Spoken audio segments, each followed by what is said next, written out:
I just got in my shipment of new comics from M&M Comics. Let's open up this box and find out what books did I pre-order for this month.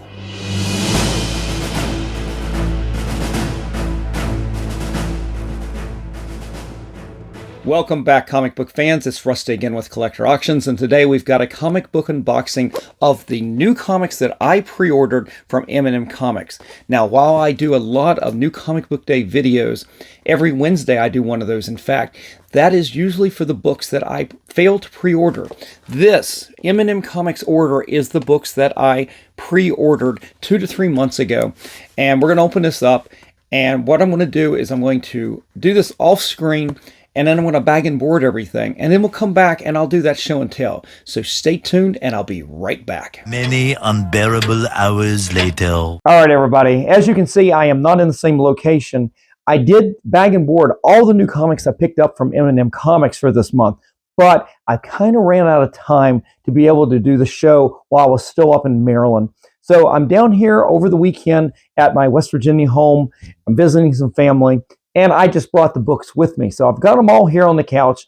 We'll go through it just like we do a normal show, as you'll just be down here in West Virginia. So let's start with Marvel. What did I pick up for this month? Well, as you can see, we still have some J. Scott Campbell series right here. This is Magic. That was really nice. And all new Spider-Gwen, Ghost Spider. And that was really good too. I liked a lot of the new covers that he came out with over the last month or so, but I didn't like all of them. So those were the only ones I think I pre-ordered. I might have pre-ordered some of them that came in the last month's order. I'm not really sure, but I know I picked up a handful at the LCS, but I know I didn't pick up all of them. All right, let's go into regular titles. We got Marvel, we got Spider-Man here, issue number 9. I think you've got John Romita Jr. on the cover, but he's not doing the artwork inside. We go over to the Ultimate Universe, and this is coming to an end pretty soon. This is issue number 20 of Ultimate Spider-Man. We've got Ultimate Spider-Man Incursion. And the only other Ultimate title I am reading is Ultimate Wolverine. And that, to be quite honest, is only because the writer, Chris Condon, came to Third Eye Comics and he did sign a bunch of the Ultimate Wolverine comics for me. Next up, Bring on the Bad Guys, Red Skull. Bring on the Bad Guys, Mephisto. And I think these are all Lee Bermejo covers right here. I know I did pick up some variants at the LCS on several of these. And then we've got Bring on the Bad Guys, Dormammu.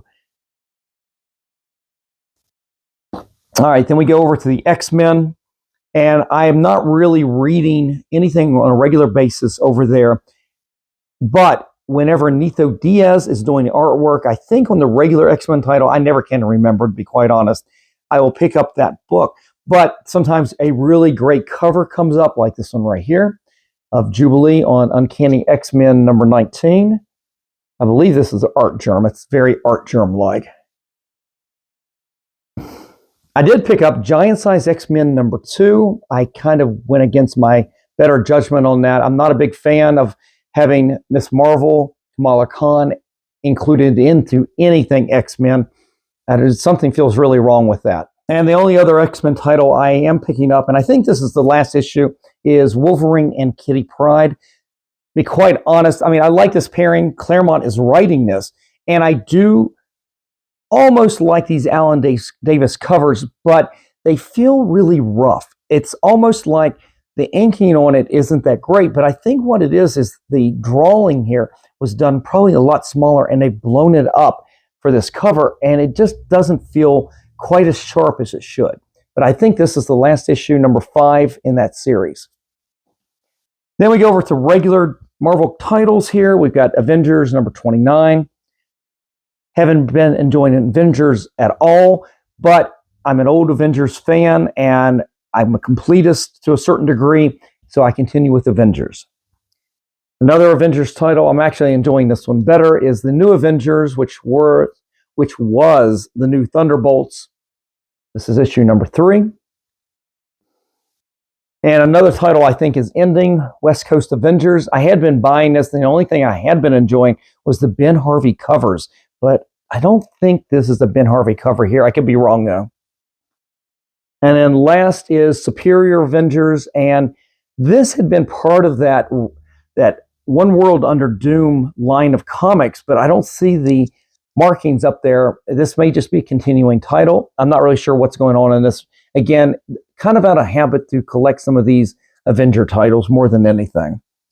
Then speaking of One World Under Doom, we got issue number 6. This has been really just forgettable. Again, this is a nice Ben Harvey cover. It's kind of funny, actually. That's the only thing I'm enjoying about this title is the Ben Harvey covers. Fantastic Four number 2. This has been awful.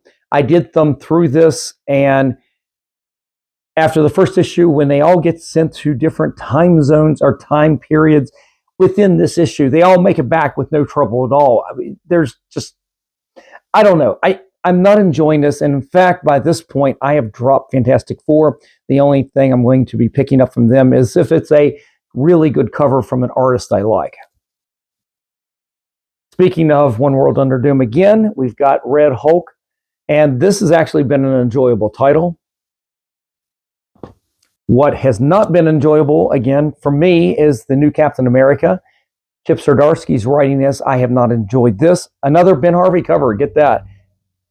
Yep, I'm just checking to see if I'm right on that. I'm dropping this title too. I'm not really enjoying it. But I did pick up the variant right here with the cover by Mark Buckingham. And he's someone that I met before, but I got a chance to talk to down at HeroesCon this year. He had done an issue of Amazing Spider-Man before it had relaunched, and it was an amazing book. What great artwork. And we talked about it because it was striking. The way the action sequences and the pages were laid out had a 70s or even a 60s, late 60s vibe to it. You could feel Marvel magic in his artwork, and you can see it in his drawing right here for this cover right there. It's really fantastic. I think he was in Baltimore this year for Baltimore Comic-Con too, but I didn't have anything new for him to sign. I didn't have that book on me at that time. That's one of the disadvantages to having to order your comics like this, is they do come in a little late. And if you need it for some reason, well, there's not much you can do other than go to your local comic book shop. And that's a case where I didn't necessarily need to go get that book just to have him sign it. That wasn't a big deal. We've got Death of the Silver Surfer, number 3. Title that I'm kind of enjoying is The Thing, number 4 right there. And then they had Marvel All-in-One, The Thing versus the Marvel Universe. This is probably going to be one of the first Marvel books I pull to see what they actually did in this book. I grew up in the 70s. I was right there when they started Marvel 2-in-1, one of my favorite titles. The Thing was one of my favorite characters back in the day.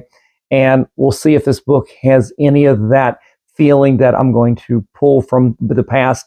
Maybe I sort of doubt it, but we'll find out. We've also got issue number 3 of Imperial from Jonathan Hickman, more of a cosmic story. And I think this is one of those titles, to be quite honest, I don't know why I'm continuing with this. It's one of those ones I really should drop. I did pick up Doomed 2099 right there. I didn't hear any buzz on this, so it's going to be interesting to go and read this book and see what's going on.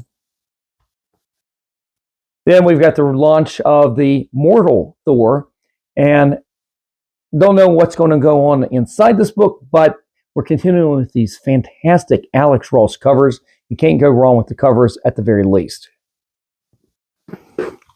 Next up was Rivals, Hellfire Gala. I cannot speak. I'm losing my voice again, guys. And simply as a collectible more than anything else. Now, one of the best titles at Marvel, and I think this ends with issue number 3, has been Charles Soule's Daredevil, Cold Day in Hell. And this has been brutal. What a brutal storyline. The artwork by McNiven has just been absolutely fantastic. I actually got Charles Soule to sign several of issue number 1s, and I think I've got a couple of those in my eBay store. And then lastly, from Marvel, we've got Uncle Scrooge, Earth's Mightiest Duck, number 1 right there. And I think that's a Dell Auto cover. I could be wrong. All right, over in DC, and I've got those broken down just the same way. We've got Absolute Batman, number 13, no, 11 right there. I think this is continuing that Bane, that's Bane right there, his storyline. We've got Absolute Superman, number 10.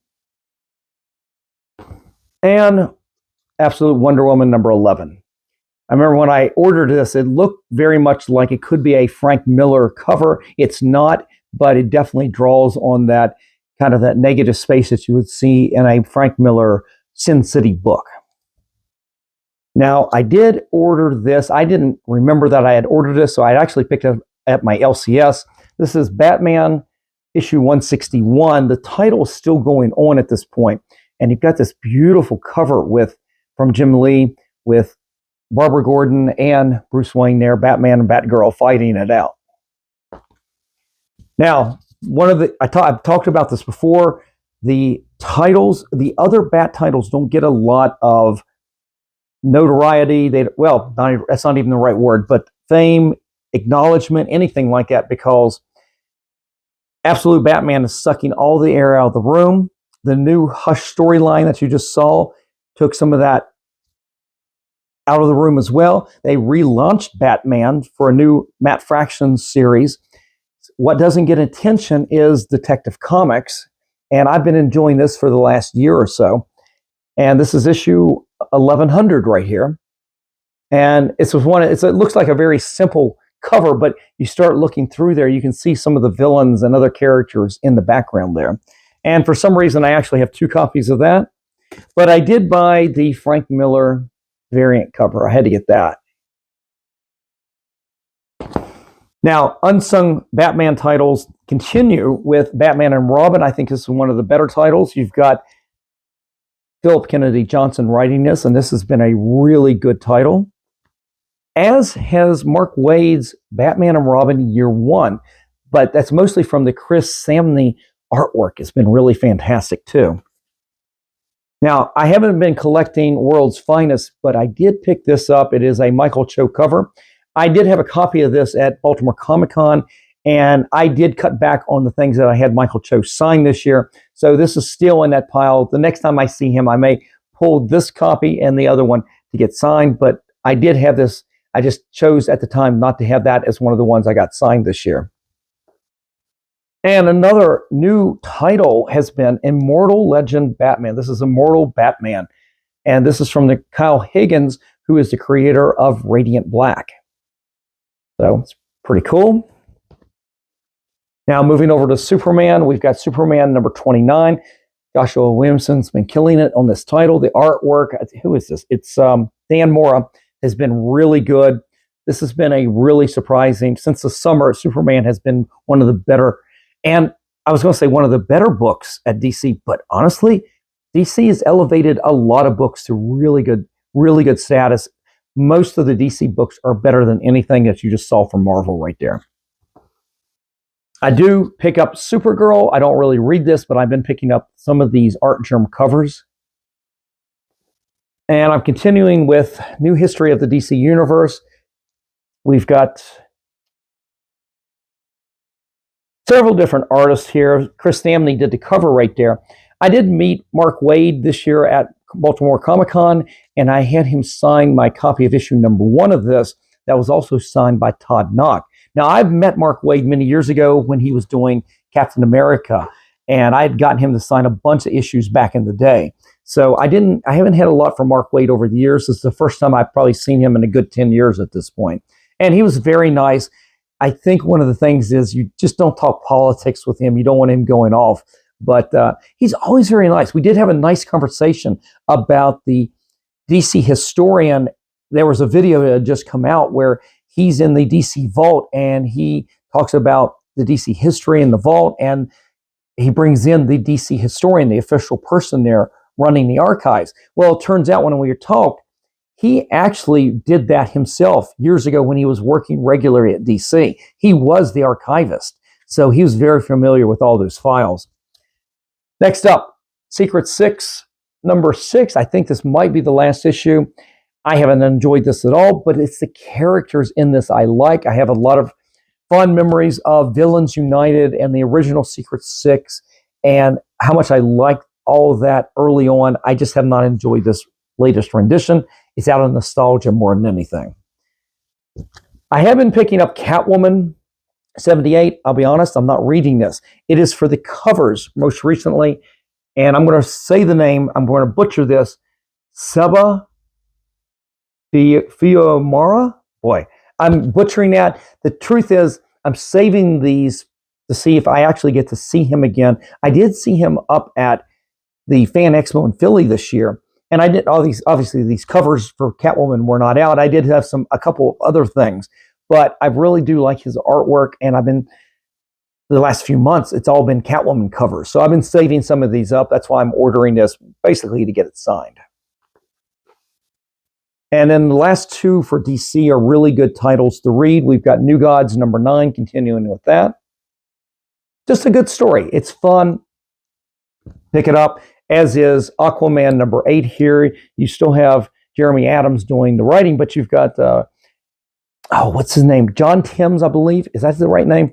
I didn't write it down. Doing the artwork. And this has actually been a surprisingly good title as well. So good going, DC. You've really upped the game in all of your books lately. All right, let's go over to, actually, let's take a quick pause and we'll do some of the free stuff that I got. We've got DC Connect issue number 63, previewing the DC KO series, as well as DC Connect number 65, continuing with the KO series. And then lastly, free this month was the ID Comics and Entertainment Monthly. It's a pretty cool artwork with the Turtles and Godzilla. Those were all free. All right, what do I got left? I got Independence and I got Facsimiles. Let's just do the Facsimiles and we'll end on a high note with all the Independence. So Facsimiles this month, and I didn't have a bag and board ready to go for this. It is Action Comics number 23. I believe this is the first Lex Luthor, excuse me. You'll have to let me know if I'm wrong on that. But I really am digging some of these old Action Comics, Detective Comics, Batman. They size them up. I don't know if this is the same as the original size, but it is definitely bigger than a modern comic. So I didn't have any, when I bagged and boarded these at the time, trying to get done, I didn't have any Silver Age or Golden Age bags on me. So I'm going to have to be careful with that one. We did get a facsimile for X-Men 138. This is actually one of my favorite covers from that John Byrne run, only because it's seeing all the really cool back issues in the background in the pink. And I always thought the pink was an interesting choice. This cover always stood out to me.